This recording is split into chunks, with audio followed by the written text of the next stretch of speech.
Nous aurions apparemment les révélations des fautes de l'État pendant le Covid. Comme je dis à chaque fois, la vérité prend l'escalier et le mensonge prend l'ascenseur. L'ascenseur va toujours plus vite que quand tu prends l'escalier. Bon, ça dépend, et si t'as des bonnes jambes entraînées, cardio de fou furieux, et que t'as une puissance, une explosivité hors norme. Mais voilà, on va partir que t'as un gars lambda comme moi, donc l'ascenseur va toujours plus vite que l'escalier. Pour le reste, et voilà. Le temps fait toujours son petit trou et nous avons toujours des révélations au bout d'un moment. Allez, let's go, on écoute ça, mais on sait, petit like et commentaire pour le soutien à la force et le référencement. Allons-y. Et ce matin, les auteurs d'un livre, Gérard Davet et Fabrice Lhomme, les auteurs extrêmement sérieux, étaient à la télévision chez nos amis des Grandes Gueules pour parler du livre. On a expliqué comment l'Élysée a essayé de bloquer les enquêtes sur la crise du Covid et a modifié un texte du président de l'Assemblée nationale. Regardez, qu'il devait remettre au juge d'instruction. Regardez. L'Élysée a essayé de bloquer les enquêtes. Oui, on met à jour plusieurs tentatives d'obstruction du travail des magistrats. D'abord, avec une conseillère de justice de l'Élysée qui va briefer les collaborateurs d'Emmanuel Macron, puisque lui-même, étant protégé par l'immunité, ne peut pas être entendu par les juges, mais en revanche, ses collaborateurs peuvent l'être. Eh bien, on va leur faire réciter un texte, en fait, on va leur faire apprendre quasiment par cœur, plutôt que de dire éventuellement la vérité. Mais il y a encore plus choquant, c'est qu'on révèle comment le président de l'Assemblée nationale a vu son texte modifié par l'Élysée, le texte qu'il devait remettre au juge pour être dans les clous et donner une version qui corresponde aux vœux d'Emmanuel Macron. C'est extrêmement choquant parce que c'est une violation pure et simple de ce qu'on appelle la séparation des pouvoirs. Voilà, alors c'est vrai qu'il y avait cet extrait. Il y a également le scandale des masques manquants, des coupes budgétaires problématiques, la gestion des masques illustre les effets d'une décennie d'économie, le parcours difficile d'Agnès Buzyn, partie juste avant le confinement, a vécu l'enquête comme un calvaire. Elle a été soutenue par Jérôme Salomon, directeur général de la santé, qui s'est proposé comme fusible pour la protéger. Didier Raoult également, malgré des critiques, Didier Raoult est resté influent dans les cercles du pouvoir, bénéficiant d'un soutien secret de l'Élysée et du ministère de la Santé, même après ces polémiques. Fabrice Divisio, qu'est-ce que vous pensez de toutes ces révélations? Ce que je pense, c'est que quand je vous disais ici qu'on basculait en tyrannie, vous en avez la démonstration. C'est quoi la tyrannie? C'est la confusion des pouvoirs. C'est ça qui définit une tyrannie. La démocratie, elle se définit par une séparation des pouvoirs. La tyrannie, elle se définit par une confusion des pouvoirs. La tyrannie, c'est pas prendre le pouvoir par la force, justement? Je sais pas, faudrait que j'aille checker la définition. Vous avez l'exécutif qui vient dire au législatif ce qu'il faut faire, qui vient de corriger son texte, et que ce dernier l'accepte et va le réciter devant les juges. On a une entrave à une enquête judiciaire, donc on piétine l'autorité judiciaire, et on vient confondre pouvoir exécutif et pouvoir législatif. Alors qu'est-ce qui reste après? Ma question, c'est qu'est-ce qui reste après? Alors ils disent par exemple qu'ils ont raconté n'importe quoi du début à la fin sur les masques.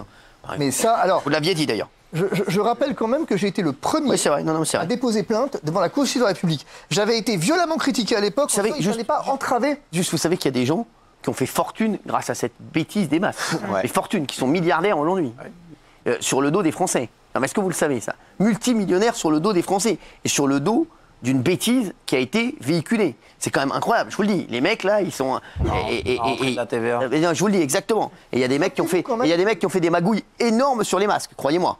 Voilà, Rappelez-vous sur la vente des masques sur les masques. Voilà. Rappelez-vous que ici, quand je mettais en cause la gestion par l'État en disant que là, on est en train de nous enfumer, vous me répondiez... Non, pas moi. Certains pas moi. Ici, mettez-moi en dehors de tout ça. Certains ici me répondaient que non, mais tout le monde a fait les mêmes erreurs, ce sont des erreurs. Enfin, là, qu'est-ce qu'on découvre?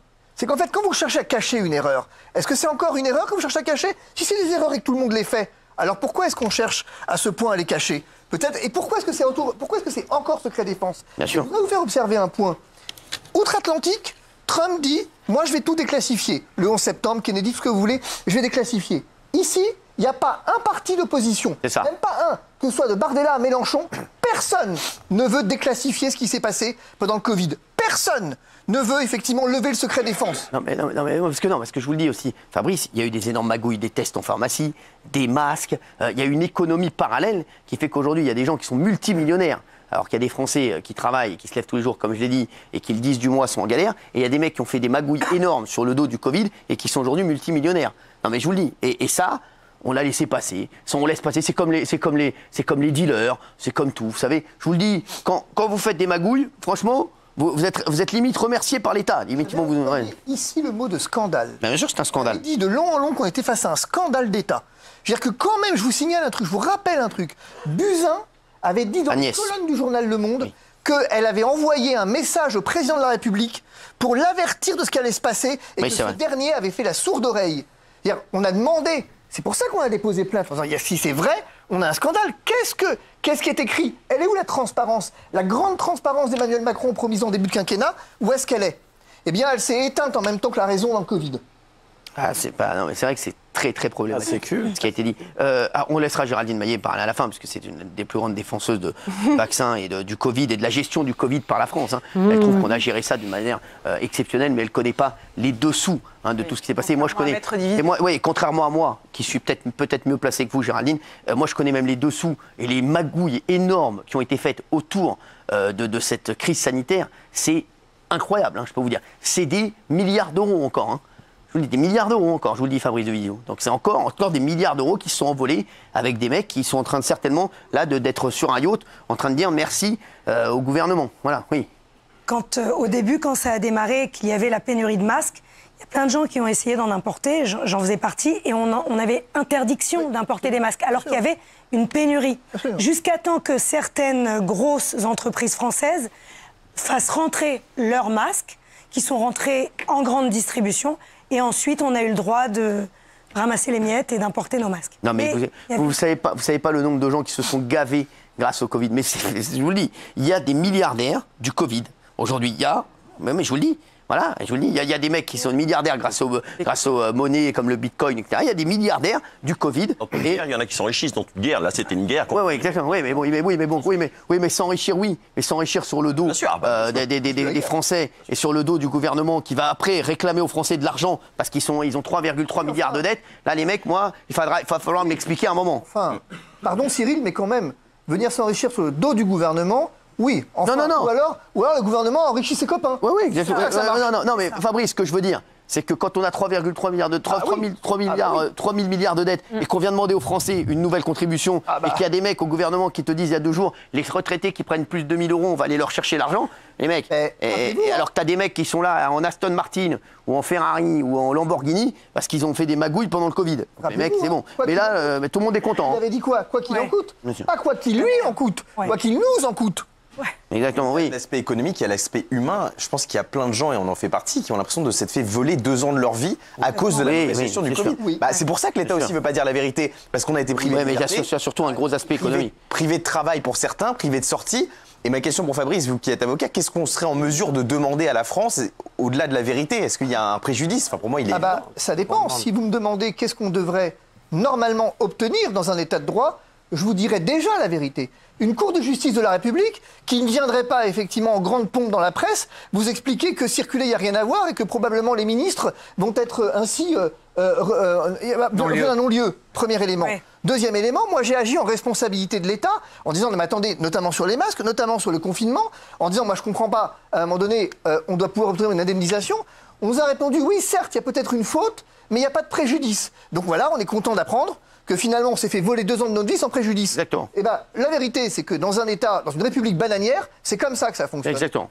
On est dans une république bananière. Géraldine Maillet, qu'on attend depuis tout à l'heure. J'ai très envie de lire ce livre parce que j'adore le travail de David Lhomme et je suis sûre que ça se lit comme un thriller palpitant. Merci. Mais je ne l'ai pas lu, donc c'est compliqué de commenter tous les... c'est compliqué de parler d'un livre qu'on n'a pas lu en disant en gros, ils ont raison et c'est génial ce qu'ils disent. Non mais on vous a donné les extraits. Oui. Non mais qu'est-ce qu'il y a sinon on ne participe pas au débat, on va laisser parler Gilles Verdez. Non mais ne participez pas. Je me doute que dans le cadre d'une pandémie mondiale... Vous savez qu'il y a des gens qui ont fait d'énormes malversations sur le guerres. Mais Géraldine Maillet, on en a marre de comme toutes les guerres. Vous voyez, on en a marre. Les Français veulent plus entendre ça. Arrêtez un peu, Géraldine Maillet. Mais moi, ça m'intéresse, Géraldine, dans votre réaction. Mais moi, ça m'intéresse plus. Ça m'intéresse sur votre réaction. C'est ce qu'ils disent là. Et sur les tests, les magouilles des tests. C'est intéressant. J'aimerais bien avoir votre avis sur l'Élysée qui est venu effectivement demander au président de l'Assemblée de modifier son texte devant les juges. Alors, dites-nous, qu'est-ce que vous en pensez de ça?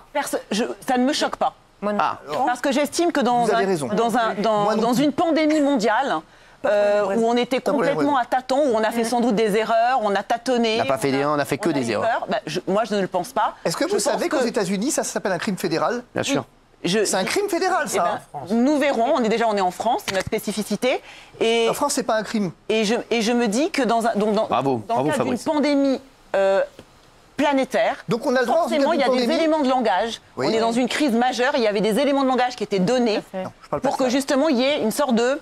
Non, attendez. On parle pas de ça. De cordon sanitaire. Non, excusez-moi, on parle pas de ça. On parle pas d'éléments de langage, on parle pas de communication. On parle... Non, elle est en train de tout mélanger, là. Là, c'est juste incroyable. On parle de l'Élysée, qui, selon les auteurs de l'enquête, est intervenu directement auprès du président de l'Assemblée nationale, donc le législatif, pour aller mentir devant l'autorité judiciaire. Si ça, c'est pas un motif de destitution du président de la République, donnez-moi-en un. Ça me choque pas. Ça vous choque pas? Pendant la crise du Covid, rien ne me choque. Mais je veux dire, ça ne vous choque pas. Ouais, mais ça, spécifiquement, on va lui poser... non, ça ne me choque pas. On va lui poser une autre question sur les masques qui sont une énorme supercherie. Il faut savoir, parce qu'à l'époque de la crise du Covid, vous disiez que les masques, ça sert à rien, tout ça. Alors maintenant, les masques, il y en a qui se sont enrichis grâce aux masques. Non, mais mettre des masques ou pas des masques? Mais alors, la mauvaise foi de Géraldine Maillet, laissez-moi vous parler, parce que je ne veux même pas l'écouter. Je ne veux même pas l'écouter parce qu'on a toujours dit ici, vous avez été le premier à le dire, que les masques c'était une énorme supercherie, comme ce qui sort dans l'enquête de Davé et l'homme. Et je vais vous dire autre chose. Quand on dit, mais elle raconte n'importe quoi, on a été obligé de mettre des masques. Donc, non, mais c'est bon. Et il y a des gens qui sont devenus multimilliardaires grâce aux masques et grâce à des magouilles de masques. Pendant les crises financières où les gens perdent leur emploi, perdent leur économie, il y a des gens qui deviennent milliardaires aussi. Mais pas sur le dos des Français et pas sur le dos de l'État. Non. Et pas en faisant des magouilles. Je suis désolé. Il y a une question qui me vient. Il y a les magouilles des tests, les magouilles des faux vaccins. Arrêtez, il y a une économie parallèle qui est énorme. Alors qu'est-ce qui bien sûr. Mais elle, rien ne la choque. Est-ce qu'il y a un truc qui vous choque? Est-ce qu'il y a un truc dans cette crise c'est quand Mbappé marque pas. Ça m'a choqué là quand même. Parce que bon, ce qui vous a choqué, mais je vais terminer ma phrase parce que ce qui vous a choqué, c'est les antivax. Ça j'ai compris. Les antivax vous ont choqué, d'accord? Ils sont responsables de tout. Mais une fois qu'on a transcendé, très bien. Bien sûr. Une fois qu'on a transcendé la question des antivax qui vous choque, est-ce qu'il y a un truc qui vous choque? Là, le fait qu'on demande à un président de l'Assemblée nationale de mentir, ça vous choque pas? Non, rien ne la choque. Dans ce cadre-là, qui était une raison de, on va dire, comme un cas de guerre, un cas de force majeure, je trouve qu'à ce moment-là, le président avait ce droit-là, pour moi. Même si pour vous, ça vous choque. Mais précisément pas, il n'avait pas ce droit-là. C'est là où vous vous trompez. Non mais je sais d'un point de vue légal, mais je pense que tout était remis à plat. Vous savez qui a dit ça le dernier? C'est le maréchal Pétain. Ça s'appelle la parenthèse constitutionnelle. Alors dans notre tyrannie... C'est vrai que c'est lui qui l'a dit ça. La parenthèse constitutionnelle. En droit public, ça s'appelle la parenthèse constitutionnelle. Pendant la période de la France, la France de Vichy... Il y a aussi la théorie des circonstances exceptionnelles. Oui, si vous voulez, c'est autre chose. C'est autre chose. Non mais là, on n'est pas dans ce cas-là. Le Conseil d'État l'a pas reconnu. Donc je disais, il l'a pas reconnu. L'État de droit continuait à fonctionner.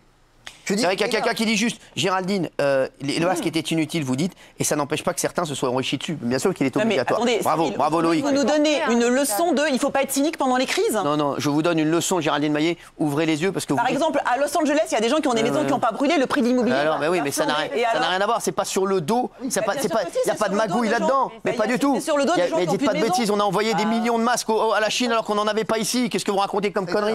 Oui, à 94%, merci. Merci au public, merci. Et voilà les gars. Bon, bah t'en feras ton propre avis et tu me dis quoi dans l'espace commentaire. J'ai rien d'autre à ajouter. Que Jésus-Christ te bénisse et on se dit à la prochaine pour d'autres vidéos. Au revoir.